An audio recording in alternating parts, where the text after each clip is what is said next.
What's going on, wrestling fans? Jeff Upson, and I'm alongside a new co-host, Dustin Hockensmith, because Eric bailed on me. Eric's out gallivanting in Las Vegas, so we've got the lovely Dustin Hockensmith from out of the Harrisburg area, Penn Live, Patriot News. Dustin, you were at the state capitol today. We're going to talk a lot about that, but first of all, how are you doing? I haven't seen you in a while.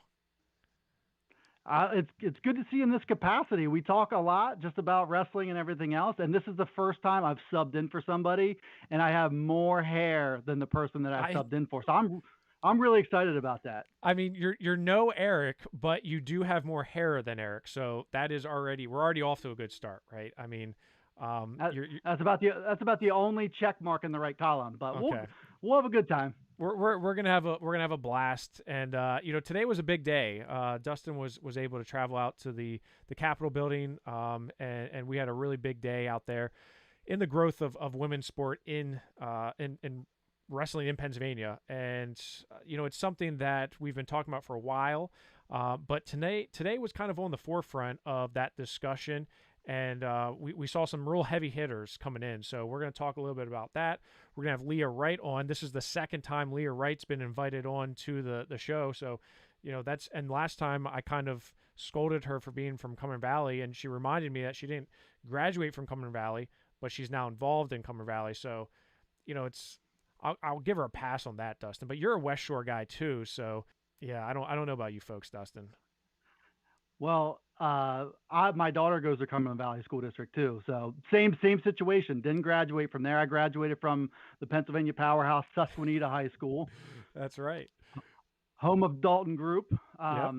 But now we go there. And I was just talking to her today, and I'll bring it back up on the air, is that, you can see the tide turning a little bit when it comes to youth girls wrestling. My daughter bringing home flyers about wrestling from her school that I assume Leah has something to do with. Yeah, no, I mean, and that's really cool because you get to see it firsthand, kind of what's going on with your daughter being involved in the Cumberland Valley School District. So today was I don't even know how to title today. Today was commensurating these female wrestlers that were able to win state championships, but they were also being recognized in front of the state legislator to say, hey, we need to get this thing going. We need to get this sport sanctioned in Pennsylvania, a large call to action. And it all started with state senator out of Lancaster, and that's Scott Martin. Scott Martin, for those of you who don't know, in 1990, Scott was a Catholic at heavyweight. I believe he went undefeated that year. If my memory serves me correctly, he was undefeated en route to a state title. Very involved in wrestling and football throughout his youth and college days.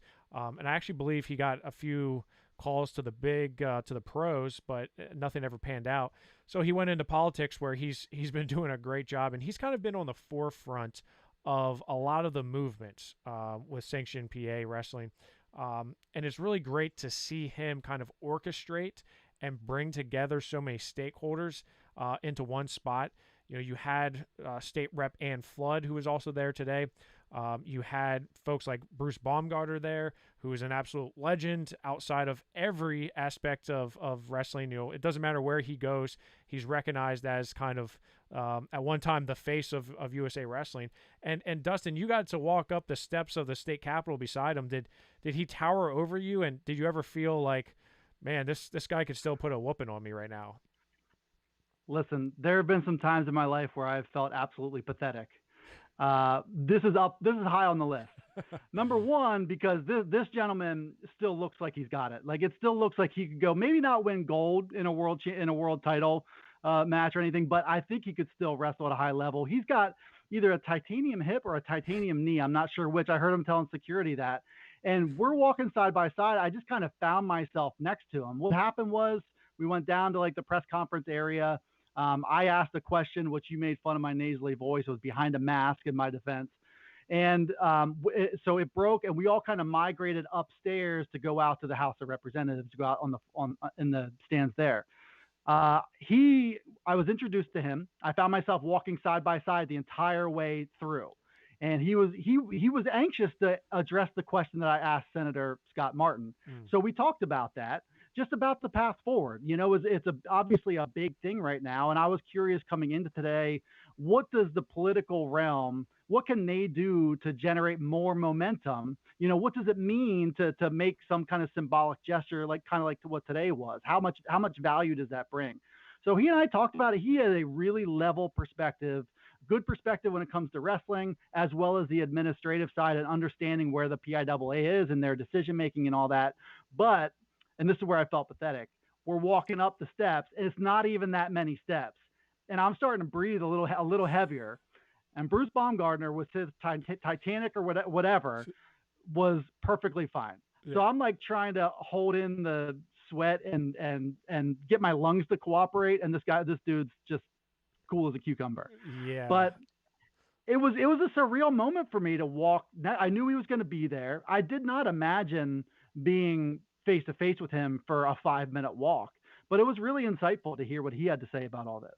Yeah, and like you kind of mentioned is, he has his hat in a couple different things. Obviously, the competition end, coaching end, but also the administrative end with being at Edinburgh, now being involved in USA Wrestling, where he kind of, I mean, I'll say the grunts on the ground, right? Don't necessarily see all the things that happen behind closed doors, all the legal, administrative, all these different things that happen. To actually bring these things into existence, that I don't think the layperson can truly comprehend until you sit down and you talk to somebody and they go through everything that needs to be done. So he has such a great perspective on that. And Dustin, you asked the question is, what is the relevance of today? Let me ask you this. What was it like for you just being there? What was the atmosphere like, the environment like? You got to see all the ladies behind the speakers there, and Montana DeLauder got to speak there. You had Rep Ann Flood there. What was the atmosphere like for you, and how did you feel in the air that it was like? Well, first of all, this was a very big deal for the girls. This group, and I wrote an article today for Penn Live just about the experience today as well. This group has not only accomplished a lot on the mat, but I think they are carrying this movement in plain view. And so I thought just the importance of having these 10 girls get recognized for that.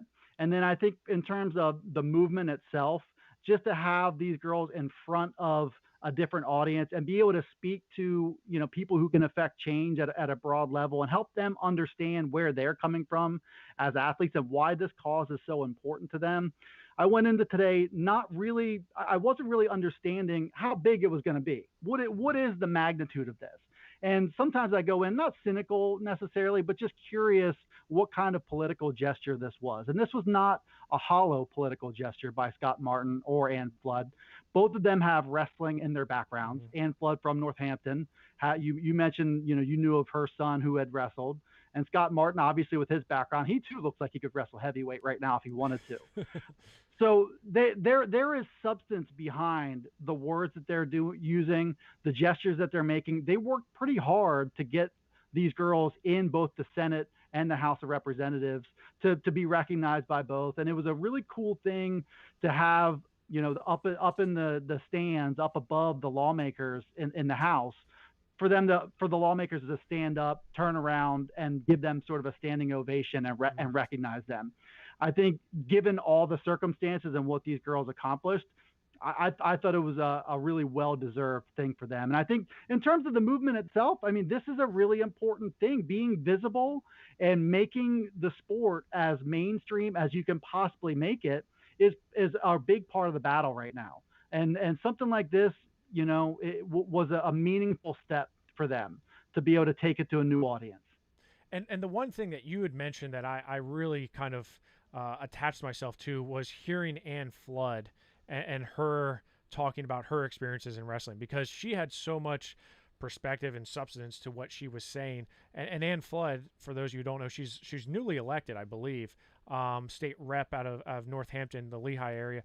And her son, Jacob Flood, who I believe graduated a couple years ago, maybe in 2019-ish.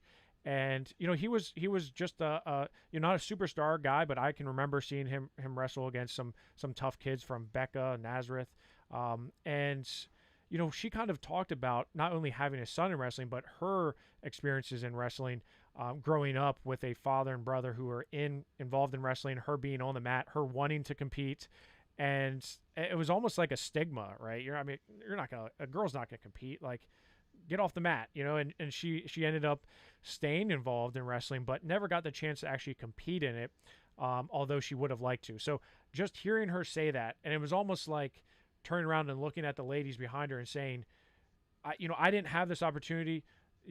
Not only should you be thankful for what you have, but keep it going, keep going forward.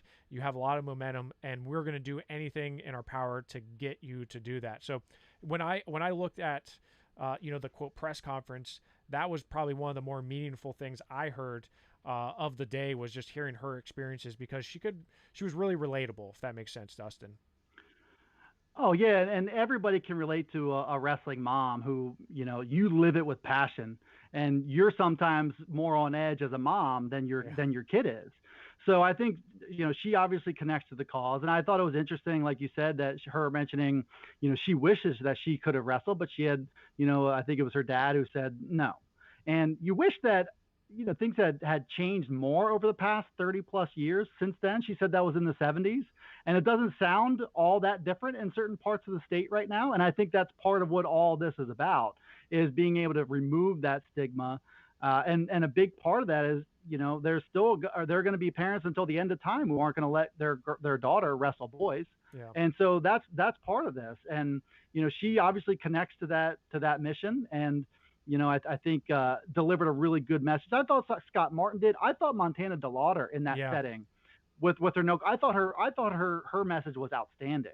And a lot of people who were there had the same sentiment, that this isn't about winning championships or gold medals. It's about validating their competition. It's about competing and being able to be recognized at the same level as their male counterparts.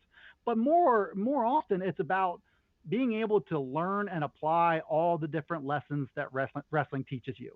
Again and again, you hear the same thing. Yeah. All the different things that make you a good person when it comes to discipline and hard work and being able to kind of grind situations out in life. That's what they're fighting to have access to, I think, more than anything else. And you mentioned it with Montana DeLauder, and we've been so fortunate to have Montana on the girls scene for many years now, right? And another unique example of somebody who is arguably the best girls wrestler from the state of Pennsylvania, having over 80 wins against boy competition, which you heard Senator Scott Martin talk about. But Montana, not only does it on the mat, she does it off the mat. Her and Lily Scher are both heavily involved in the sanctioned PA movement. Montana's been on the kind of, she was the poster, girl of Pennsylvania wrestling for many years now. And I'm sad we're losing her, right? I'm sad that we're not gonna, have Montana to see compete. But the difference is, she's shepherding that next generation, right? There's a lot of other very talented wrestlers from Pennsylvania coming up behind her. And, just like Val Baker did, and Val Baker, she was at the Pittsburgh Wrestling Classic when Montana won. And it was the first time in over 40 years where we had a girls match, and it wasn't considered an exhibition match. It counted towards the USA and Team PA score, which is amazing, right? And she was just continuing to break down barriers, and I can't wait to see where she goes in the future. But as you mentioned, she was able to deliver a great speech during the conference. But then you had mentioned to me, and this is where folks that weren't there weren't able to see, but you're rubbing shoulders with people, movers and shakers in the state of Pennsylvania, lawmakers, and she's able to talk about not only her experience in wrestling, but just her experience in life in general, and being a wrestler as a girl in Pennsylvania. And I think she has come such a long way when it comes to, maturity and her ability to present herself in that way. She has been asked to do that for a long time. And one of the questions that I asked her and a few of the other girls is, at what point in your wrestling career did you start to accept and acknowledge and appreciate the fact that what you're doing is bigger than you? Montana DeLauder's ability to go out there and hang with boys and beat boys is such an important part of this movement, because it validates that girls can wrestle. And a lot of people who are in the fringe areas here who don't really want to or haven't really acknowledged girls wrestling at all kind of need to see that. Mhm. And so I think she has carried around, I say a burden, but she's carried it so well, being the face of this type of movement. And I think maybe knowing that if you fail, it's a blow to the entire movement. Like, can you imagine being Yeah. 16 or 17 walking around with that? And she has done an outstanding job of that the whole way through.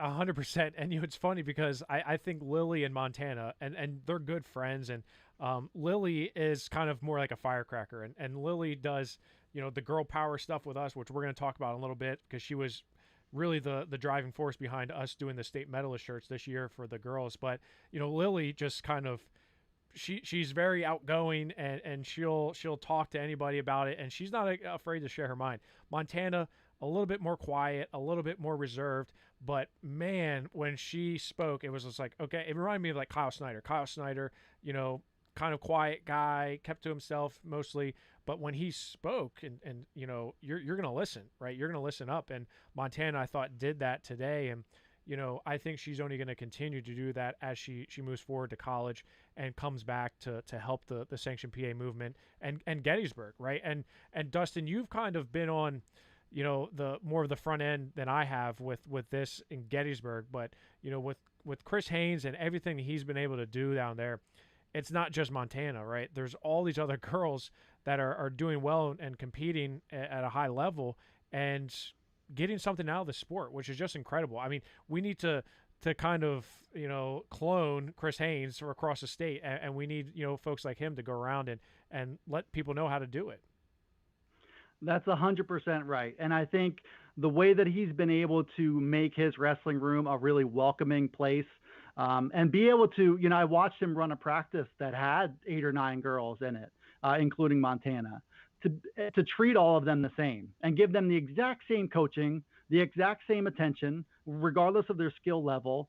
It's a place where they feel welcome, like they feel like they're part of the team. They're not, it's not a coach who's grudgingly bringing kids in because they want the numbers or anything like that. This is a place that is very much on the front. And I know there are some outstanding places that are doing great things, and 10 schools that have started girls programs, but I have been really impressed. And it's bigger. It goes further than Montana. I think Montana helps recruit, helps make wrestling feel more mainstream in Gettysburg. But I think there's a culture in their room that it's going to be a meaningful experience. And I know, I showed up there. It was, late summer. I think it was last year.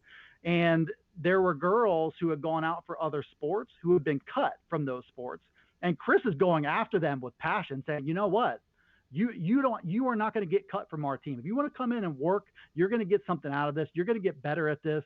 And he's able to get numbers because of that, not because he wants numbers, but because I think he believes in the sport and the power of the sport and being able to apply it to more girls. So you kind of bring up a good point about what he does to be inclusive, and the message that I heard today, and the message that I think I continue to hear is, we appreciate the PIAA at least telling us what we need to do to sanction girls wrestling in the state of Pennsylvania. However, 32 other states in our nation have already done it. And we look at boys wrestling in Pennsylvania, it's not even close, right? I mean, we are just a step above and ahead of everyone else, and that's just, there is no denying that. Now, when it comes to girls wrestling, why are we so behind? And it's the question I had after leaving this today was, okay, what do we do from here? What's the next step, and how do we keep this going? Because sure, it's nice, but we need to do more. Did you find an answer to that, Dustin, when you were there? Was it discussed, and really, what was your feelings on what the next step is? That's a great question, and we are at sort of this time where the strategy is going to change.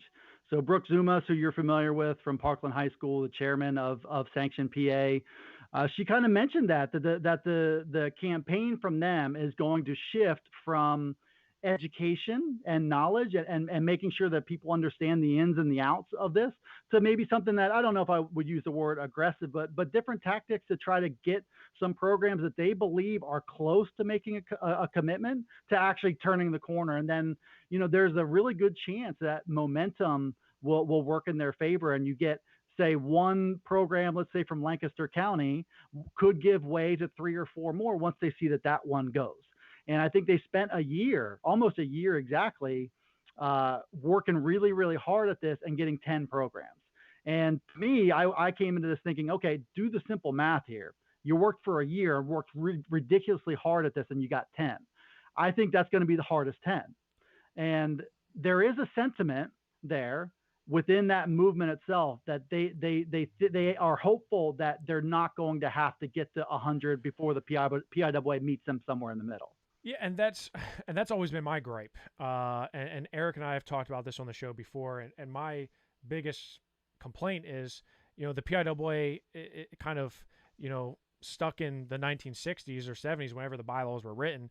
Why does it have to be 100? Like, what? Give me a scientific reason why once you say you hit 100, why is 100 a magic number? Well, that's because of the way it always is. I mean, I work in government. Okay, I work in local government. I can't tell you how many times I've asked my boss or somebody, why can't we do it? Well, we've never done it that way, kid. We've always done it this way.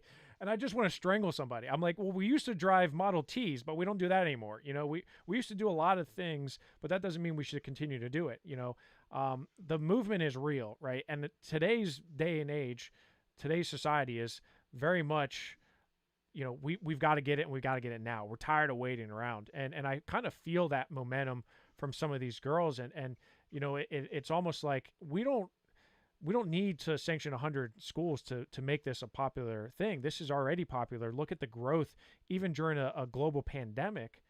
Let's keep it going. And I feel like it's the ball is in now the PIAA's court to say, maybe you should amend your bylaws. Look at emerging sports status, just like the NCAA has done with women's wrestling. Let's get on board here. Because if not, you're going to look bad, and folks are going to come after you and attack you for that. And I think, this is kind of a subtle way of saying, hey, get your stuff together because we want this, and it needs to happen. I think girls wrestling is so much different than talking about, lacrosse is a recent one that got approved and got sanctioned as a sport. Girls wrestling is so much different because that barrier to participation as it exists right now is significant. It's not significant to play lacrosse. You either do or you don't. It's significant in girls wrestling because the way that the sport exists now, you either commit to I'm just going to practice all the time and not compete, or you're going to say, I'm going to compete against boys. And that competition against boys is a humongous barrier to participation. That's what makes girls wrestling different than, I think, probably any other sport that you're looking to consider. So if any sport deserves an amendment to bylaws, I think girls wrestling is it. Not only that, I think every state, and there's 32 of them, 32 states, like we are now, Pennsylvania is now officially a minority in this. And I think when it comes to wrestling, it is fair to say Pennsylvania should never be in a minority on anything. They should be on the forefront of every single thing when it comes to development and growing the sport in any way. But the common thread in these other states was that somebody close to or on the board or in that organization said, forget the bylaws. We got to move forward with this. This is not a situation where it makes sense to say, once we get the numbers, then we'll move forward. Because all these states, once they move forward, saw exponential increases in their participation naturally. And not only that, that's just looking at the varsity level. How many girls are never getting started? Right. How many girls are being lost at the middle school level because the time is coming where they have to compete against boys now if they really want to participate in a sanctioned sport? So I think the trickle-down effect would be enormous in Pennsylvania once the green light is given, whenever that's given. And I agree with you where the first 10 may have been the hardest, but at this rate, it's going to be 20 – I don't know. I'm not really good at math, but it's going to be like 20, 30 something, when we actually get to 100, right? And I agree with you. The first 10 are probably the hardest. However, you are essentially saying sanction 100 states, like Pennsylvania within your state. You're going to have to sanction it 100 times with 100 different ADs, 100 different superintendents, 100 different school boards, et cetera, right? That is a tall task, right? That's a tall task. It's a big ask. However, I think there's ways around that. And, I just think in the end, like you said, wrestling is unique in that sense that, girls wrestling against girls is one thing, but girls wrestling against boys, you're just going to lose people. You're going to lose a lot of, and like you said, the trickle down effect. And the old adage, build it and they will come. Why are we not just building it already and seeing those numbers? I mean, that's just kind of, my opinion, but, I don't know. I would like to bring on Leah Wright to talk a little bit about this because she's kind of been on the forefront, not only for the Sanction PA movement, but also at the Cumberland Valley level. So we'll let her slide with the Cumberland Valley, the fact that she's involved in Cumberland Valley. Shout out Billy Chamberlain. Billy Chamberlain got hired as the head coach at Cumberland Valley. Billy and I think we graduated in the same year. He defeated my teammate in the state finals, Walter Peppelman, in a very boring, very, very boring match in ultimate tiebreaker. But, it broke my heart because, Walter and I were very close. And but shout out to Billy Chamberlain. He deserves it. Really good to have him. And it's good to have Leah Wright on. Leah, I was just talking about Cumberland Valley. We're going to let it go. Yeah. We're going to let that be bygones. How was today? You got to speak. I thought you were tremendous. What was that feeling like when you're there? It's almost like you're at the Super Bowl and you get that that press conference and here you are and you're talking about all the work and all the work to come. It's got to be pretty exciting. Yeah, absolutely. Well, first, thanks so much for having me on. It's nice seeing you again. And yes, we're really excited to have Billy as part of the CV family. And Dustin was there with us today doing some great coverage.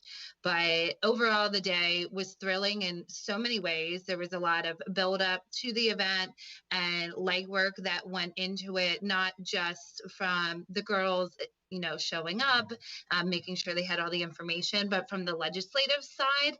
And I would say the most exciting part about today was the girls on the stage behind us. And then I don't know if you got to see it, but at the section of the event where they were recognized by the Senate, was more than I could ever imagine. I used to work in state government and have been in that building many a times. And the energy is always exciting. But the fact that all of the girls, all 10 girls came today, and not only did the House recognize the accomplishments, but then every single senator of the girls gave these amazing personal shout outs to each of the girls on the state floor, had them each stand individually and recognize them. And I think it was at that point that the girls understood the levity of the situation. It was obviously exciting, but it's been a weird year for everybody, and especially for high school girls or high school as students and athletes. And this was some normalcy. And then to be recognized with their peers, I think was just thrilling for everyone involved. How much was your daughter buzzing? Because if you watch that news conference situation, your 7-year-old is up there. She wrestles. She's interested in wrestling. She wants to kind of pursue what they pursue. And I asked several of the girls, you have the future of the sport standing next to you. How cool is that to kind of hopefully look at it 7 years down the road, be able to see this 7-year-old do things in the sport that you didn't have the opportunity to? Yeah. So, I don't think she understands the levity of the situation either. She definitely appreciates it. And she has been lucky enough to get to know these amazing leaders like Lily and Montana and others. And these girls, the ones leading us right now, they have so much on their shoulders. We've, called them, amazing, trailblazers, lots of different things. And the reality is they shouldn't really have all that weight on their shoulders. We want to take a little bit away from them, but they do it so graciously. The day before the state championship that happened at Spooky Nook, there was a K through 8 event. and Lily was there, and Montana was there, and there were, you know, many, many other high school girls that were going to compete the next day, and they were on the mat cheering on and coaching this younger generation.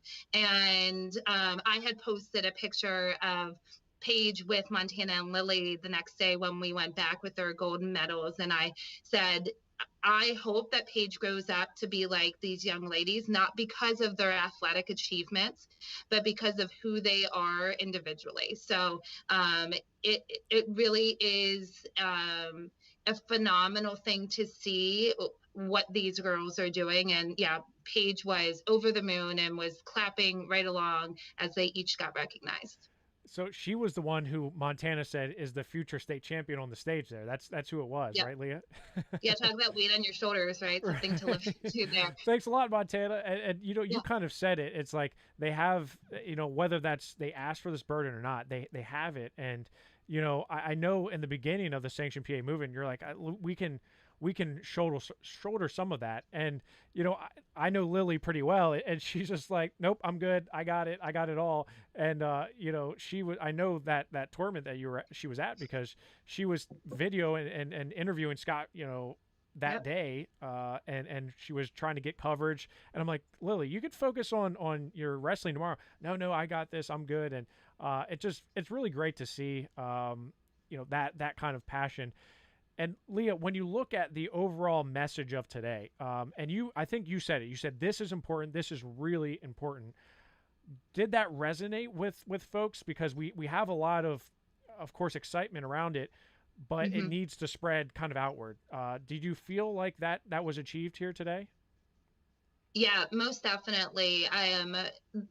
So other legislators, in addition to Representative Flood and Senator Scott Martin, were part of the welcoming committee, if you will, who met us in the rotunda, made sure to say hello to the girls. We had some other senators and representatives on stage with us, and Senator Kristen Phillips Hill, I don't think any of you saw this, but from York, she had personally made these singlet sugar cookies and had each one tied in the color for each of the girls, and then had them passed out. So I do think that people understand the need to elevate and amplify this message, and this is just one area in which we can make a difference. And I think that's what's important, is looking through the lens of what do we offer boys, and are we doing the same thing for girls? And that's where Senator Martin was influential on this. So he was one of the first to start tweeting when, you know, we launched Sanction PA, and in support. Obviously, he has a very strong wrestling history. You know, he's right in Lancaster. Spooky Nook was in his backyard, so he came out to the event. But he was the first to say, we can recognize the girls. We recognize the boys. We do this for every single other sport.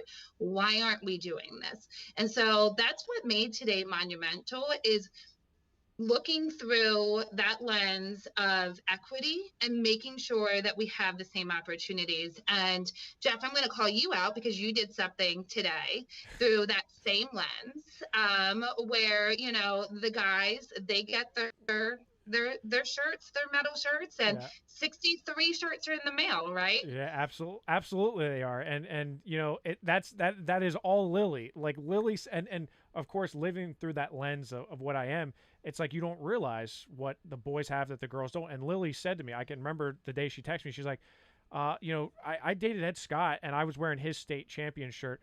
I'm a state champion. Where's my shirt? And I'm like, ooh, Lily, you're right. And, you know, and then, you know, I put it off, and then she's like, Jeff, we state champion shirts and state medal shirts, we're doing that. I'm like, yes, Lily, we are. And we absolutely did. And our team at Blue Chip, I said, it's got to look cool. It's got to really pop. And, you know, we put the girl power logo in the middle, because it's like, that's what it is. That's what we're harnessing. And Lily was such a strong advocate for that.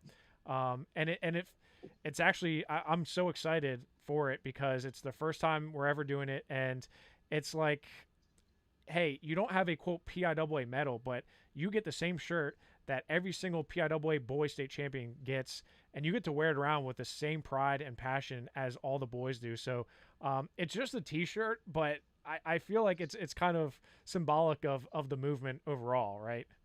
Yeah, no, absolutely. It's more than a t-shirt. It's definitely um, a symbol of moving towards equal opportunities. And I think what's important, and you said it, as far as the inequities aren't always intentional, Right. right? So if you're continuing to do something from year to year, you don't stop and evaluate, what the equal offerings are, then you might miss an opportunity to level the field, if you will. So again, this was a weird year, but as we're going into another wrestling season, I sit on a board. We're already talking about tournaments, right? So people that plan those tournaments, are they offering a girls division? Right. Or Dustin had mentioned that he saw a flyer for CV wrestling, and it mentioned on there that girls are welcome, right? These are little things. So you say it's just a t-shirt, it's just a flyer, it's just another division at a tournament. And so these are all very important moves that we can make to make sure that we're giving those equal opportunities at all levels within wrestling. Well, speaking of kind of what's next, give us a Mm-hmm. feel for what are the next steps? What is the next bit of strategy? It feels like there's another chapter coming to what's happening with Sanction PA and what you're trying to accomplish and how you're trying to accomplish. Have you guys kind of gotten together and talked about, we need to move forward with A, B, and C, or do you have kind of steps planned out for taking this movement maybe to another level? Yeah, that's a great question, Dustin. So I think it's strategy wise, and as things normalize here, there's going to be a doubling down on support and resources that we give to schools that have been showing interest in starting programs at their school. My heart goes out to everybody that was involved in any school related decision this year. That's from parents to coaches, administrators. And I think that a gold star times 10 needs to go to the schools that made decisions within this year to start programs. And I think there was a lot of scrutiny of like, why didn't this school make the decision for a girl program? And, they were just trying to keep the doors open, get our kids in the classroom. So as far as strategy, we need to go back to those schools. We need to make sure they have all the information possible so that they can make decisions, so they can have votes, so that we have more girls programs in the fall. I think that's going to send a really strong message to the movement. I think PIAA, obviously the 100 school threshold is there. It's part of the bylaws currently, but this emerging school status, or sports status rather, is on the table. I think that would be important, and want to have conversations around that, because some of the hesitancy, I think, for schools is this really something that we're invested in as a state?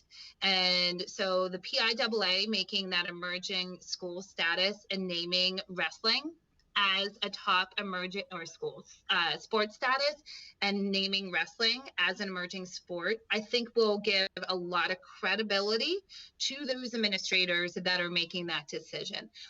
We're also doubling down on resources as well. So we just had a Title IX webinar last week, a resource webinar about what it is. There's a lot of misinformation about what Title IX is, and that's obviously relevant within this space of talking about equity in sport.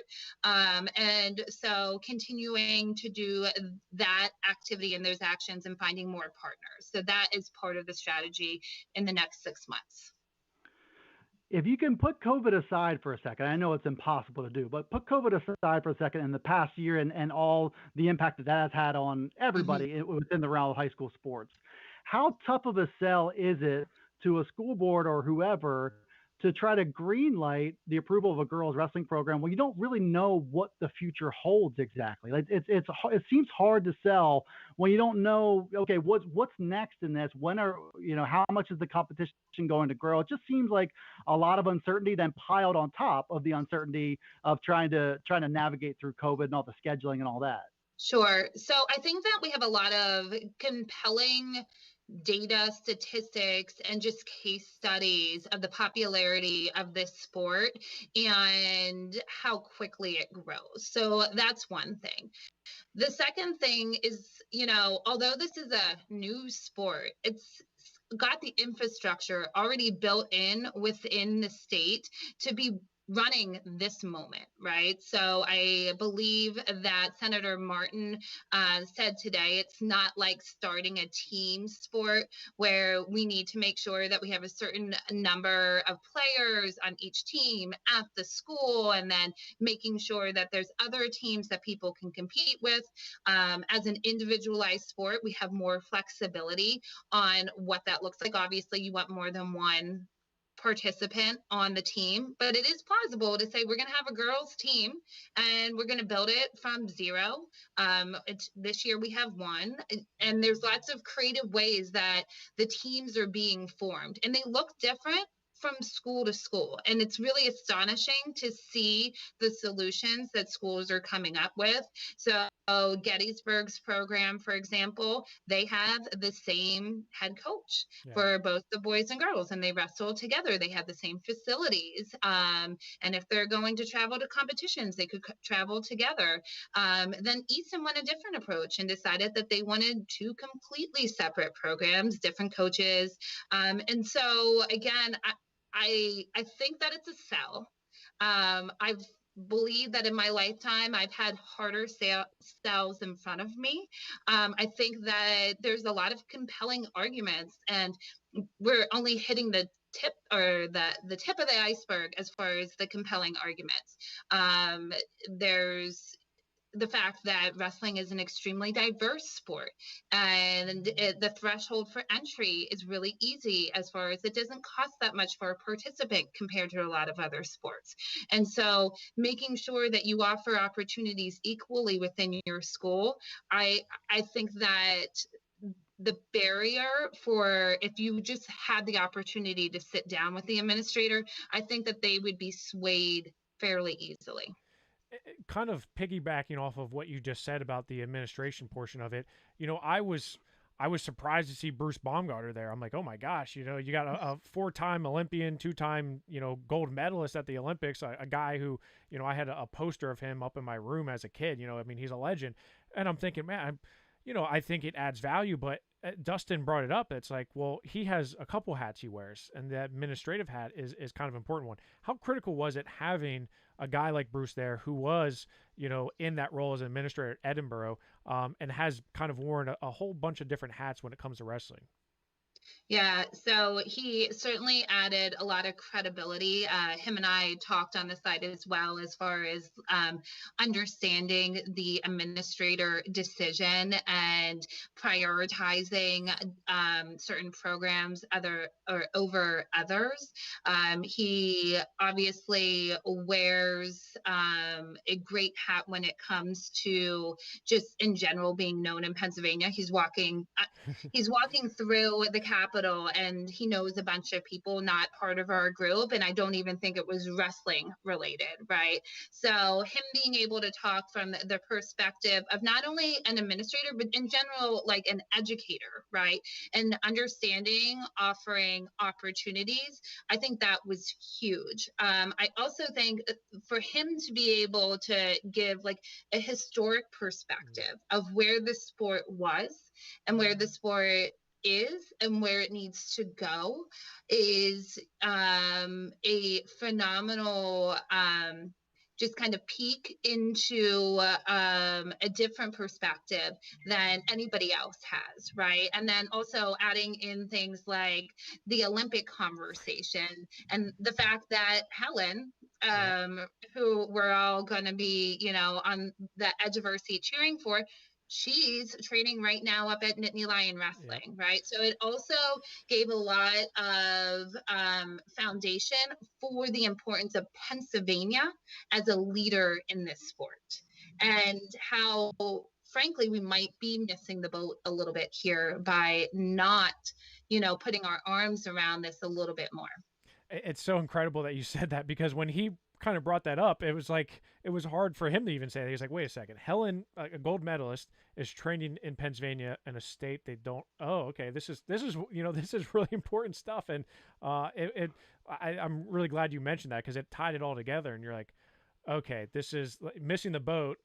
Yeah, with that boat, you don't want that boat to sail away too far, because everything that's going on in state college and just around the state in general, you're just seeing more and more. Lehigh Valley Wrestling Club, they've gotten a good growth in women's wrestling as well, and you're just seeing so much change happening. So you're like, all right, come on, let's move along. Well, yeah, I was just going to say also, from just the collegiate level, we have 6 colleges in Pennsylvania now that offer women's wrestling.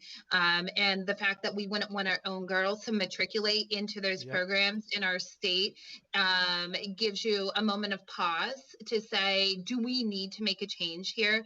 And is that a goal of athletics in Pennsylvania, is to see that, kind of pathway of our athletes moving on to compete in the collegiate level, and doing so in our own state.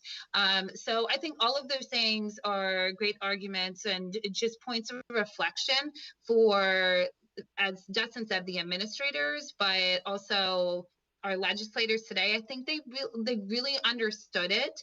All of the senators that spoke on the floor had just such enthusiasm to recognize these girls, but also, like they were talking pin, win by fall, and to have these terms thrown out on the floor of the Senate was thrilling. So really great momentum, and a beautiful day for girls wrestling in Pennsylvania.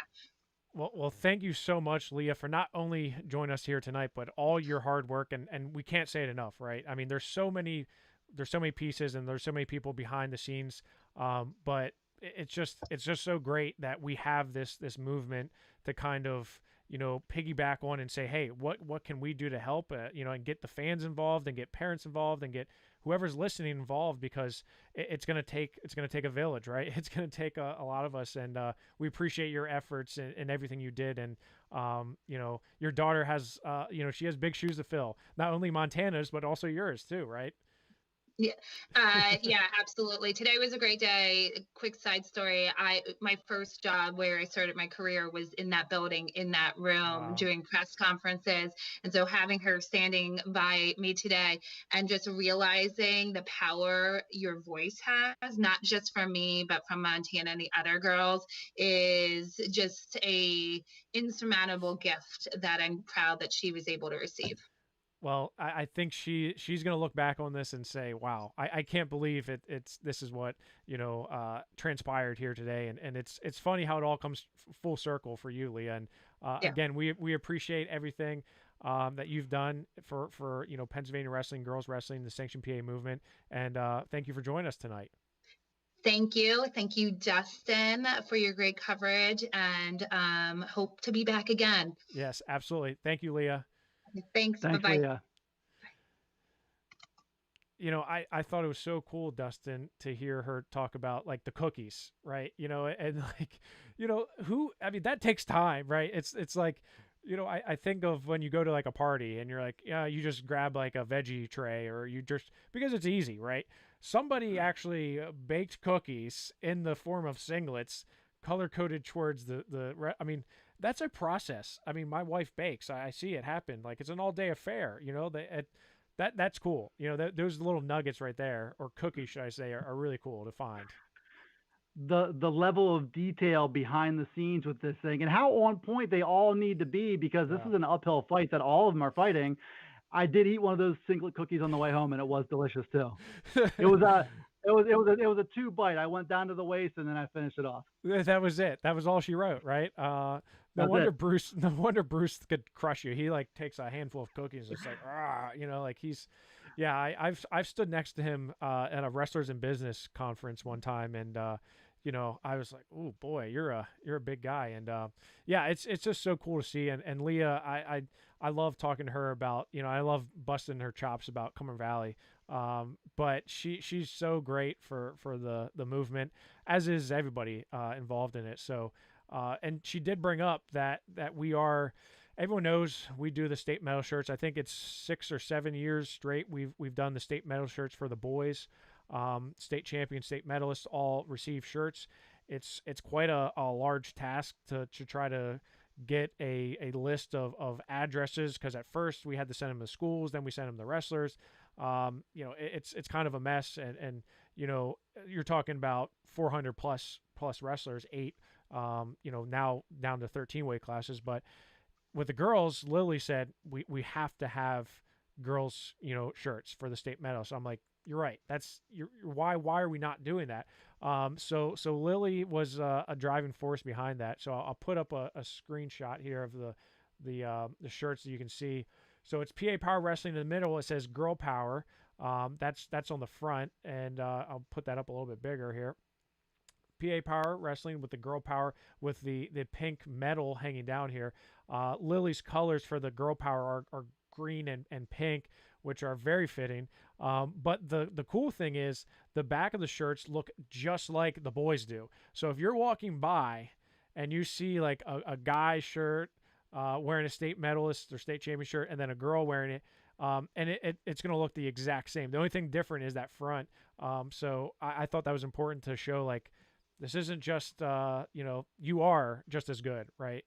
So yeah, it's just something, a small gesture that we can do for the girls that work so hard to compete, and it's just quite exhilarating and exciting to see things like today happen, Dustin. I'm jealous you got to be there firsthand to eat, not only eat cookies, but hang out and rub shoulders with Bruce Baumgartner. It wasn't, that man has massive shoulders, so it wasn't much of a rub. His shoulders got the winning end of that one for sure. If you fast forward to the girls' state tournament next year, you are going to see those girl power shirts all over the place, and it is going to mean more. And not that you see them all the time. You see the state medalist shirts all the time in duels, early season, all the time. You're going to see a sea of these things. For whoever's coming back, they're going to wear that thing with a lot of pride, because it is a small thing that is actually not a small thing at all in their eyes. Right. No, it's super cool, and we're happy to help, right? Kind of switching gears, Dustin. We had, and I know you're stuck in middle Pennsylvania here. I mean, we call it South Central. Even geographically speaking, it's not South Central at all, but we call it that. You're stuck there in Harrisburg, so I don't know if you got to venture out to see everything else going on in the state of Pennsylvania. But a young man by the name of Bo Bassett and Pearson Manville, both are wrestlers from Pennsylvania. Bo Bassett and Pearson Manville, both at the Cadet Pan Am Championships in Mexico this weekend, and they competed in freestyle today. Both of them just destroyed the competition, and came away with gold medals there. And it's interesting because we talk about, Bo traveled however many miles to get to Mexico to go to Pan Am Championships. He wins by tech fall 10-0 in both matches. I don't think either one made it to the second period. And you're like, man, that's a long hike for that. Is it worth it? But I think it is, right? And you had mentioned something to me before the show about, just going through those steps, because he's now preparing for Hungary for the World Championships. He's now been in a UWW event now, right? He's traveled. He's had to do the weigh-ins. He knows the process. Just getting kind of familiar with that process, I think, will help, even though he just completely dominated, as did all the other Americans that competed. Yeah, and I think those steps are so huge when it comes to getting your flight, arriving, getting your sleep and eating schedule, understanding what time you have to be there, going through those steps, and just understanding the ins and the outs of international competition. Not that, you would love to be challenged, and certainly getting to wrestle, different people with different styles, from different backgrounds. You'll get a brand new feel for somebody, even though you tech them, before the second period, whatever. There are a lot of benefits, I would imagine, to going through all these steps, and he'll be able to visualize what he went through when it comes to all the travel logistics and stuff, being able to get his rest right and manage his weight in a new location and new food, like all that stuff. I think it's a really good dry run, even though it didn't look like much of a competition at all. And it's interesting you say it that way, because in talking to Spencer Lee, and he's been on obviously a number of world teams, but one of the things he said after his 8th grade year going out there, and I forget where the first one was, it may have been in South America, the World Championships, and he said, just being there on the mats are different, the wrestlers are different. It's not like wrestling, Gus Sullivan in the room. It's like I'm wrestling a guy from Kyrgyzstan or Azerbaijan, and they're completely different styles. And Bo, I think, being he's only a 7th grader, he's I mean, man, the future's bright for him. But we don't want to discount Pearson Manville. It's in his blood too. His brothers have done well and been on world teams, so this is kind of a family rite of passage for him to compete at that high level here at the Pan Am Championships. This maybe neither here nor there. My impression of Bo Bassett from afar, not knowing the kid too much and not really even knowing style wise, but clearly a polished, technical, advanced, talented. All the ingredients are there.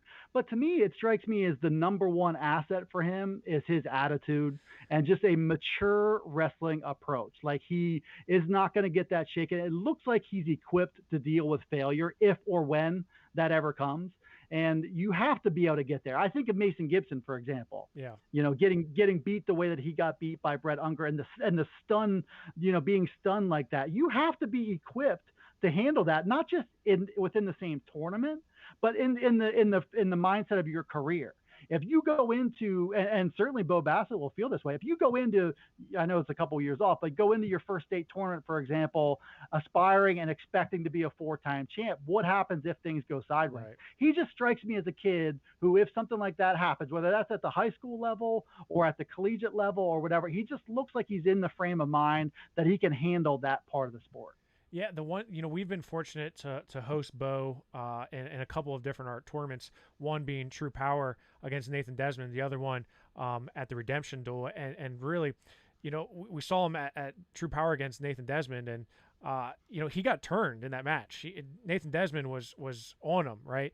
And Bo didn't look like, he didn't look flustered at all. He just stayed to what he wanted to do and continued doing the things that worked for him.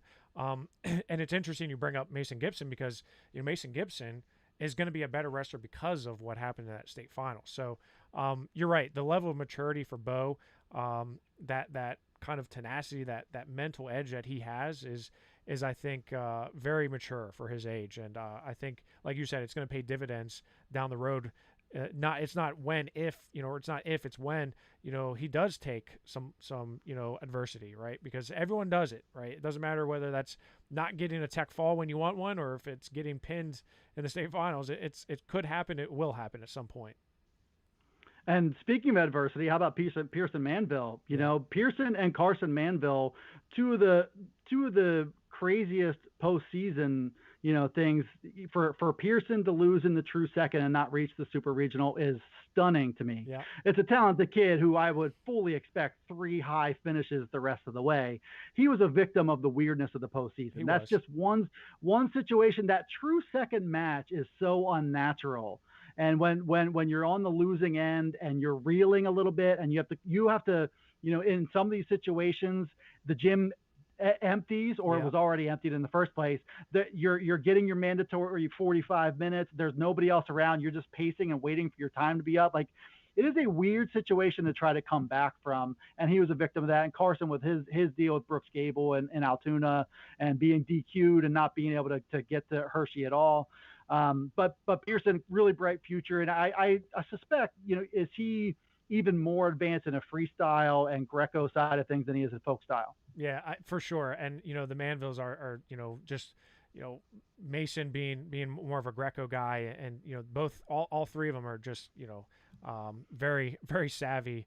I can remember watching Carson. Eric and I were out in Fargo and watching Carson just completely annihilate guys like without any problem. And it's just like you said, it's maybe their kind of bread and butter. So yeah, no surprise at all from Pearson. And he's at a weight where Levi Haynes, is at for the world team. So it's two club members, M2 club members. So yeah, it's gonna be a lot of fun to see at the World Championships. Well, Dustin, that's the alarm. You can't hear it, but the alarm is going off. That's been an hour. It's called the Power Hour for a reason. We only talked for an hour. All right. We didn't think we could make it an hour. We did. Dustin, I don't know, man. Eric's got some competition. Not only do you have hair, but we made an hour seem like 20 minutes. How was your first Power Hour? Was it okay? It was great. I didn't feel all that powerful, but I think we did survive the hour. I could go another one in some way or another. And I would say just caution Eric, maybe don't go to Hungary because this could be a Wally Pipp situation. You leave your post and I'm going to come in and occupy it. Wow. Shots fired, as we usually like to call in my profession. So yeah, that's you heard it here first, ladies and gentlemen. Yeah, Dustin, well, I appreciate you being there and covering the event today, but also coming in tonight to spend some time talking with me and Leah about everything that transpired today. So, we appreciate all your hard work, and we look forward to hopefully working with you again real soon. Okay. I appreciate your hard work, and it was a thrill to be here, as always. Absolutely. Well, you know it, fans. That's the end of the Power Hour, and stay tuned for next week. In fact, Eric and I may do a kind of special show to talk about Bo Bassett, so stay tuned on that. Follow us on Twitter at PA Power Wrestle, PA Power Wrestling on Facebook, Instagram, and also our channel on Rockfin at PA Power Wrestling. As always, wrestling fans, keep it classy, and we'll see you real soon.